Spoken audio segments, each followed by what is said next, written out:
بسم الله الرحمن الرحيم والسابقون الأولون من المهاجرين والأنصار والذين اتبعوهم بإحسان رضي الله عنهم ورضوا عنه وأعد لهم جنات تجري تحتها الأنهار خالدين فيها أبدا ذلك الفوز العظيم.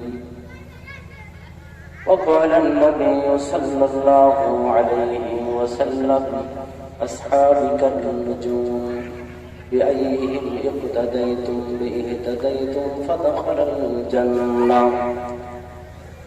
صدق الله مولانا العظيم وصدق رسوله النبي الأمي الكريم ونحن على ذلك لمن الشاهدين والشاكرين والذاكرين والحمد لله رب العالمين. شكر محبت درود إبراهيم قولي اللهم صل على محمد وعلى آل محمد كما صليت على إبراهيم وعلى آل إبراهيم إنك حميد مجيد. اللهم بارك على محمد وعلى آل محمد كما باركت على إبراهيم وعلى آل إبراهيم إنك حميد مجيد. الحمد لله. সরফাই খন্দমুল্লাহ পারাজান মসজিদের উন্নয়ন কল্পে প্রথম বার্ষিকী বিরাট ইসলামী জালসা ওয়া হালকায়ে জিকির উক্ত মাহফিলের সম্মানিত জনাব সভাপতি হযরত জনাব মোহাম্মদ ময়সার আলী মোল্লা, বিশিষ্ট সমাজসেবক ও জমিয়ত দাওয়াতুল মসজিদ, আল্লাহ তাআলা সভাপতি সাহেবের দান কবুল করুন, ওনার হায়াতের মধ্যে আমলের মধ্যে বরকত দান করুন, সকলে আমিন করি। সম্মানিত প্রধান অতিথি জনাব শফিকুল ইসলাম শফি মোল্লা, ব্যবস্থাপনা পরিচালক City Light Proprietors Limited, Mirpur Pubali, Dhaka. আরো অনেক অতিথিবৃন্দ রয়েছেন। আজকের মাহফিলের যিনি প্রধান আকর্ষণ, প্রধান বক্তা, বন্ধুবর হযরত মাওলানা মুতালেব হোসেন তারাশি সাহেব এসেছেন, ঘরের ভিতরে রেস্টে আছেন। বাইরে আসলে আমার আলোচনা শেষ করব। আমার পূর্বে আপনাদের সামনে আলোচনা করেছেন, আপনাদেরকে আলোচনা করে ধন্য করলেন হযরত মাওলানা নুরুল ইসলাম জিহাদি সাহেব, মুহতামিমা আমিনা খাতুন কওমি মাদ্রাসা তোরা মানিকগঞ্জ। এর পূর্বে আলোচনা রেখেছেন মুফতি ইয়ামিন বিন মাজিদ, মুহাদ্দিস আল ইসলাম বালিকা মাদ্রাসা মির্জাপুর টাঙ্গাইল। বাদ মাগরিব থেকে অনেক উলামা ইকরামদের জবান থেকে আপনারা মূল্যবান কথা শুনতেছিলেন। রাত্রি 10টা বেজে গেছে। আমি আপনাদের সামনে খুব লম্বা আলোচনা করব না। আমি আপনাদের সামনে পবিত্র কোরআনে কারীমের 114 সূরার মধ্য থেকে সূরা তাওবা নামে একটা সূরা আছে কোরআন শরীফের। সূরা তাওবার 100 নম্বর আয়াত কারীমা তেলাওয়াত করেছি। রাসূল কারীম সাল্লাল্লাহু আলাইহি ওয়াসাল্লামের অসংখ্য হাদিসের ভান্ডার থেকে একখানা হাদিস তেলাওয়াত করেছি। আল্লাহ পাক যদি তৌফিক দান করেন, আপনারা যদি দোয়া করেন, আল্লাহ পাকের দয়া যদি শামিল হাল হয়, তেলাওয়াতকৃত আয়াত এবং হাদিসকে সামনে রেখে একটা বিষয় উপর আলোচনা করব। তো যে আল্লাহ তাআলা আমাদেরকে কোরআনের মাহফিলে পবিত্র রজব মাসের এই ফজিলত বরকতপূর্ণ মাসে কোরআনের মসজিদে মাহফিলে উলামা ইকরামদের সওবতে জান্নাতের বেহেশতের বাগানে আসা বসা, উলামা ইকরামদের জবান থেকে দ্বীনি কিছু কথা আলোচনা করা এবং শোনার মতো সুযোগ দিনে দান করলেন। তার দরবারে শুকর আদায়ের লক্ষ্যে সকলে মিলে সমস্বরে বিনয় অবনত চিত্রে শ্রদ্ধাজনিত কণ্ঠে সকলে বলি আলহামদুলিল্লাহ। আমার সামনে যুবক ভাইরা আছেন, মুরব্বী বাবাজিরা আছেন, পর্দার আলে মা বোনেরা, সকলের জন্য দোয়া করি। মাহফিলের ব্যবস্থাপনা যারা আয়োজন করেছেন, মেহনত করেছেন, শ্রম দিয়েছেন, সর্বোপরি যারা মাহফিলে উপস্থিত হয়েছে মাহফিলটাকে তারা বন্ধ করে তুলেছেন। আল্লাহ তাআলা সকলের আশা ভরসা মেহনতকে কবুল করেন এবং এই মাহফিল আমাদের নাজাতের জরিয়া করেন, সকলে আমিন বলি। আমি যে আলোচনা আপনাদের সামনে করার ইচ্ছা পোষণ করেছি, যে আয়াতি কারিমা তেলাওয়াত করেছি, এই আয়াতি কারিমার মধ্যে আল্লাহ তাআলা তার পয়গম্বরের সাহাবা ইকরামদের শান এবং মানের বর্ণনা করেছেন। দুনিয়ার জমিনে যত মানুষ আসবে, যারা এসেছিল, যারা গেছে এবং যারা আসবে, কিয়ামত পর্যন্ত যত মানুষ আসবে, আদম আলাইহিস সালাম থেকে শুরু করে নিয়ে ঈসা আলাইহিস সালাম সহ যত পয়গম্বর এসেছেন, তাদের উম্মত এসেছে। আমার আপনার পয়গম্বর আলাইহিস সালামের চাইতে শ্রেষ্ঠ কোন নবী দুনিয়ার জমিনে আর নেই। সুবহানাল্লাহ। আপনার আমার পয়গম্বরের চাইতে যেমন শ্রেষ্ঠ কোন নবী নাই, আপনার আমার পয়গম্বরের উম্মতের চাইতে শ্রেষ্ঠ কোন উম্মত নাই। সুবহানাল্লাহ বললেন না? তাহলে আমাদের নবীর চাইতে কোনো দামি কি নাই? নবী নাই। আমাদের নবীর চাইতে দামি নবী নাই, আমাদের নবীর উম্মতের চাইতে দামি উম্মত নাই। আমরা সবচেয়ে দামি। কিন্তু যত মানুষ দুনিয়াতে আসবে, আল্লাহ তাআলা সকল মানুষের মধ্য থেকে পয়গম্বরের যত সাহাবী ছিলেন, প্রত্যেক সাহাবা ইকরামকে বিনা শর্তে জান্নাতি ঘোষণা করেছেন আল্লাহ। সুবহানাল্লাহ। সূরা তাওবার 100 নম্বর আয়াত। একটা আয়াতের উপরে আলোচনা করব। আল্লাহ পাক বলেন, ওয়াস-সাবিকুনা আল-আউওয়ালুনা মিনাল মুহাজিরিন ওয়াল আনসার। রাসূল, আপনি আপনার সকল সাহাবা ইকরামদেরকে জানায় দেন সুসংবাদ। কি সংবাদ? আল্লাহ পাকের পক্ষ থেকে সুসংবাদ। আল্লাহ তাআলা তার পয়গম্বরকে দিয়া বলাইতেছেন। আল্লাহ পাক নিজে কোরআনে কারীমের মধ্যে আয়াত নাযিল করে জানায় দিলেন যে আপনার সাহাবা ইকরাম, চাই তারা আনসার হোক আর মুহাজির হোক, ধনী হোক আর গরিব হোক, কালা হোক আর সাদা হোক, যে কোনো বর্ণের হোক, যে কোনো গর্তের হোক, প্রত্যেক সাহাবা ইকরাম বিনা শর্তে তারা জান্নাতি। আমি একটা কথা আপনাদের কাছে জানতে চাই, আপনারা বলুন, আল্লাহ পাক যদি কাউকে জান্নাতি ঘোষণা করে আর সকল মানুষ যদি জাহান্নামী বলে, রাইট হবে কোনটা? সব মানুষ বলছে একটা, আল্লাহ বলছেন একটা, রাইট হবে কারটা? আল্লাহ। সকল মানুষ যে যেটাই বলুক না কেন, আপনার আমার পয়গম্বরকে আল্লাহ তাআলা সাইয়্যিদুল মুরসালিন, খাতামুন নবিয়্যিন, রাহমাতাল লিল আলামিন, শাফিউল মুজনিবিন ঘোষণা করেছেন। আপনার আমার পয়গম্বরকে শ্রেষ্ঠ পয়গম্বর আল্লাহ ঘোষণা করছেন। তাহলে দুনিয়ার মানুষ যদি নবীজিকে না মানে, পয়গম্বরকে শ্রেষ্ঠ হিসেবে ঘোষণা না করে, বলেন তো আল্লাহর পয়গম্বর শ্রেষ্ঠ নাকি শ্রেষ্ঠ না? কেন শ্রেষ্ঠ ঘোষণা কে করছেন? আল্লাহ। সেই আল্লাহ পাক যেহেতু বলতেছেন যে প্রত্যেক সাহাবী, আপনার যতগুলো সাহাবী আছে রাসূল, দোস্ত, আপনার প্রতিটি সাহাবী বিনা শর্তে তারা জান্নাতি। তাহলে আল্লাহ যেহেতু বলছে জান্নাতি, আর তো কোনো সমস্যা নাই। আল্লাহু আকবার।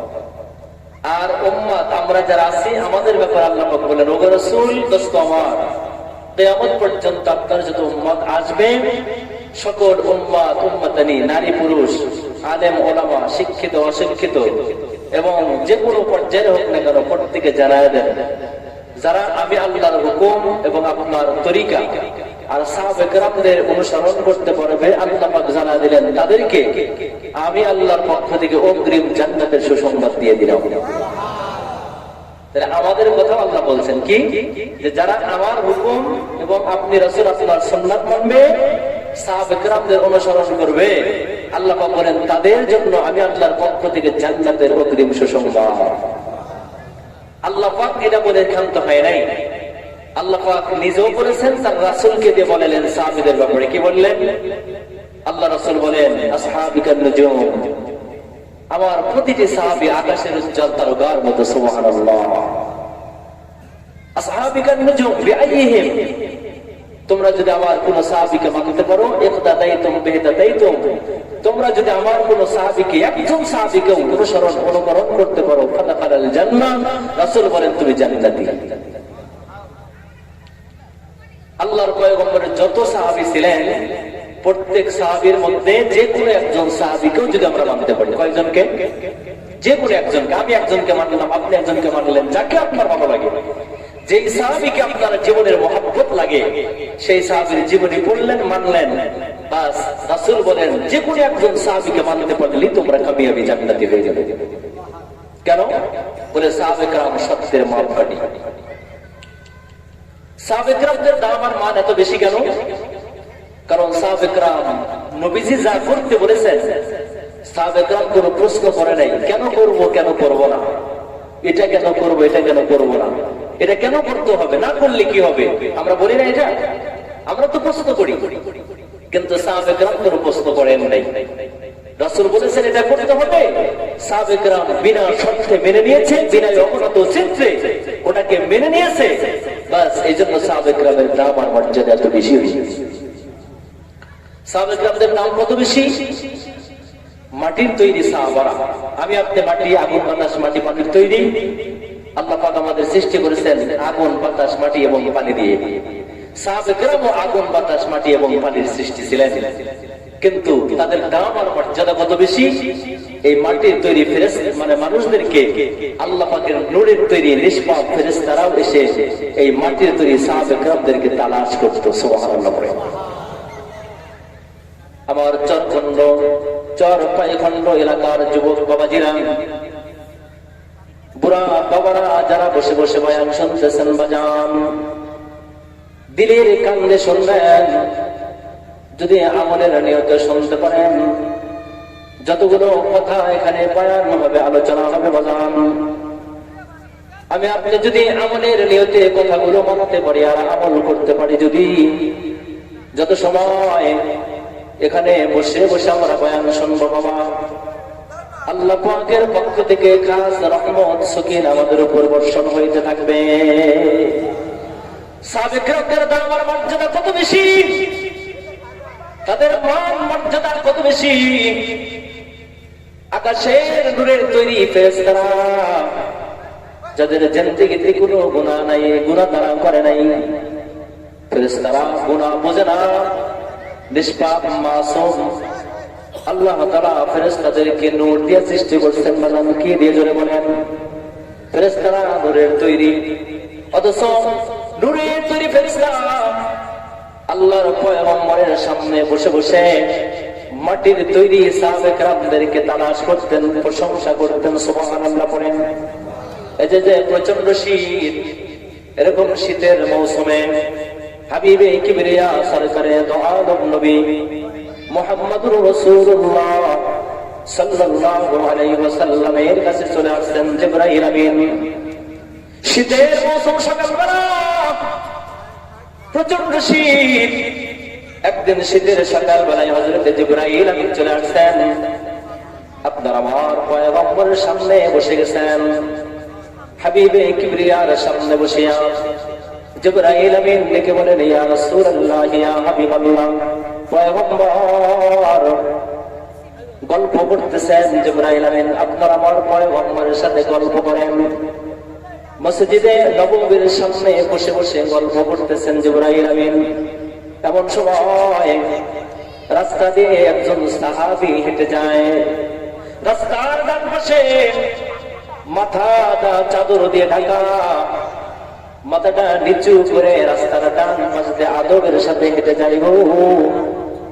হযরতে জিবরাইল আমিন বলেন, ইয়া রাসূলুল্লাহ, ইয়া হাবিবাল্লাহ, পয়গম্বর, ওই যে দেখেন আপনার একজন সাহাবী রাস্তার ডান পাশ দিয়ে, রাস্তার ডান পাশে চাদর দিয়া নিজের চেহারা ঢাকা, মাথাটা নিচের দিকে ঘুরে রাস্তা দিয়ে হেঁটে হেঁটে যায় আদবের সাথে।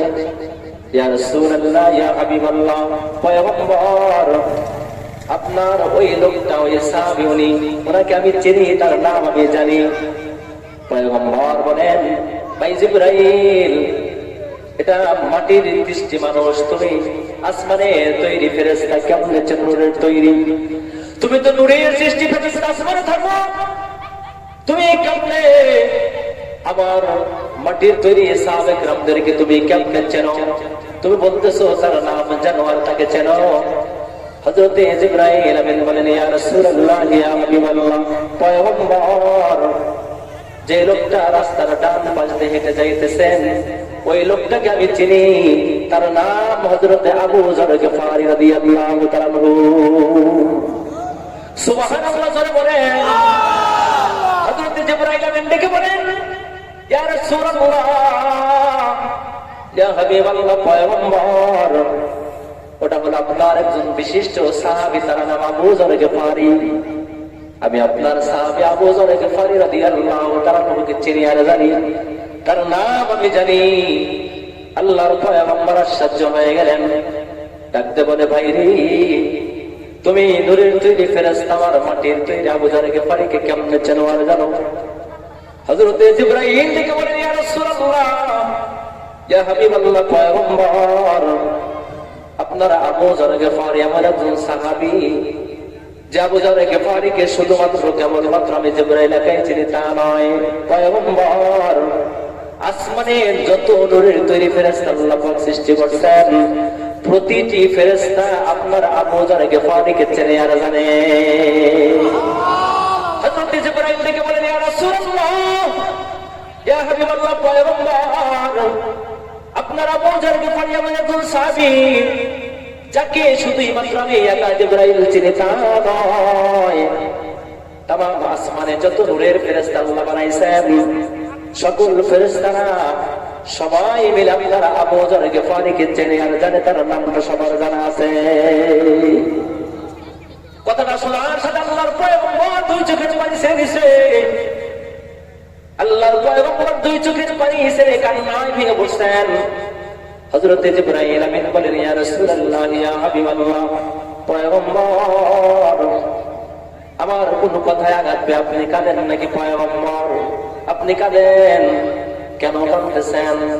আমি কি কোন কথা বলে আপনাকে আঘাত দিলাম নাকি কষ্ট দিলাম নাকি? পয়গম্বর, আপনি কেন কাঁদতেছেন? ইয়া রাসূলুল্লাহ, ইয়া হাবিবাল্লাহ, পয়গম্বর, যদি আমার কোনো কথায় আপনি আঘাত পেয়ে থাকেন, কষ্ট পেয়ে থাকেন, নবীজি মেহেরবানি করে আপনি আমাকে ক্ষমা করে দিবেন। কারণ যদি আপনি আমার কথা আঘাত পেয়ে কষ্ট পেয়ে কাঁদেন, আল্লাহর আদালত আমি জিবরাইল এই মুখ দেখতে আর আমি দেখাইতে পারবো না। ইয়া রাসূলুল্লাহ, ও পয়গম্বর, আপনি কি আমার কথার কারণে কাঁদেন? হযরতে জিবরাইলের কথায় পয়গম্বর ডেকে বলেন, না জিবরাইল ভাই, না,